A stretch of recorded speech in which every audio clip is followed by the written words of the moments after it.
কৃষ্ণা। আমার এই পরিবারে গুরুজনদের প্রতি আমার প্রণাম আর ছোটদের প্রতি আমার ভালোবাসা।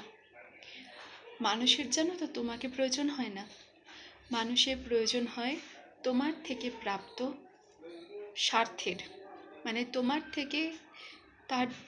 তোমার থেকে জড়িয়ে থাকার জন্য তার যে স্বার্থ, সেটা মানুষের প্রয়োজন হয়। একবার তুমি অসুস্থ হয়ে দেখবে বা বিপদে পড়বে যখন, তখন দেখবে কটা মানুষ তোমার খোঁজ নেবে।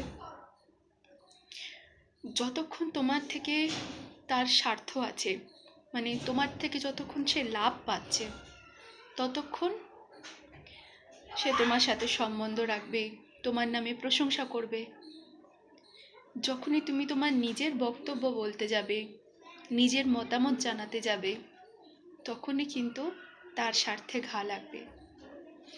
এমন খুব কম সম্পর্কই আছে যে বিনা স্বার্থে একে অপরের সাথে সম্বন্ধ রাখে। আমার মনে হয় একমাত্র মা বাবার সাথে সম্পর্কই হয়তো বিনা স্বার্থের সম্পর্ক। তারাই হয়তো নিঃস্বার্থভাবে তার সন্তানদের সাথে সম্পর্ক রাখে, কিন্তু আবার সব ক্ষেত্রে সমান হয় না। এখনকার সময়ে হয়তো সব মা বাবাও যেমন সমান হয় না, সব সন্তানও কিন্তু সমান হয় না। কিন্তু মা বাবার সম্পর্কেই সর্বশেষ নিঃস্বার্থ হয়ে থাকে।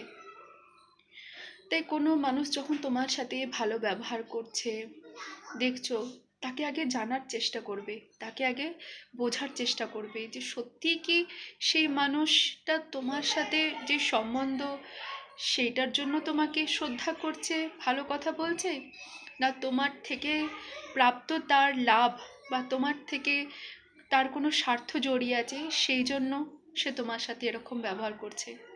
যদি এরকম বুঝে থাকো কিছু, তাহলে কিন্তু তাদের কাছ থেকে দূরে থাকার চেষ্টা করো। নিজেকে কেন ব্যবহারযোগ্য করে তুলবে সবার? তুমি যখন বুঝবে যে না, মানুষটা সত্যিই তোমার সম্বন্ধকে ভালোবাসে বা তোমাকে সম্মান করে, তখন তার সাথে তুমি তোমার সম্পর্কটাকে সম্মান দাও, তো এটাকে এগিয়ে নিয়ে যাও। কিন্তু যখন দেখবে যে এটা হচ্ছে না, সে শুধু স্বার্থের খাতিরেই তোমার সাথে জড়িয়ে আছে, তখন সেখান থেকে নিজেকে দূরে সরিয়ে আনাই কিন্তু বুদ্ধিমানের কাজ। হরে কৃষ্ণা, রাধে রাধে।